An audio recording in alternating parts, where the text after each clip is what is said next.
उद्धव ठाकरेंकडून शिंदेंच्या शिवसेनेचा अनाजी सेना असा उल्लेख, तर अनाजी पंतांकडून प्रेरणा घेऊन एक सेना जन्माला आली, ठाकरेंचा निशाणा.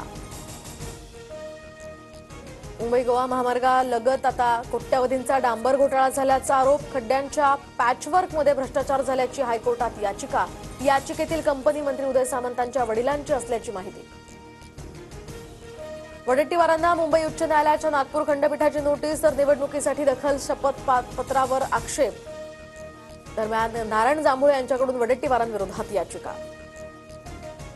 पुढील 5 वर्षात वीजेचे दर 24% कमी करणार, मुख्यमंत्र्यांचं आश्वासन. स्मार्ट मीटर लावल्यानंतर वीज बिलावर दिवसा 10% सूट देण्याची सुद्धा घोषणा. 2027 मुंबईतील सर्व महत्वाच्या मेट्रो मार्गांचं काम पूर्ण करणार, मुख्यमंत्री देवेंद्र फडणवीसांची विधानसभेत माहिती. मुंबईतील हॉटेल्स उपहारगृहांमध्ये आता मेन्यू कार्ड मराठीत करा, ठाकरेंच्या शिवसेनेची मागणी. उपविभाग प्रमुख कृष्णा पवळे यांचं जिल्हाधिकाऱ्यांना पत्र. जामिनावर तुरुंगातनं बाहेर येताच रील बनवणं भोवलं, नागपुरातील कुख्यात गुंड सुमित ठाकूरची पुन्हा तुरुंगात रवानगी. रील व्हायरल होताच सुमित ठाकूरवर गुन्हा दाखल.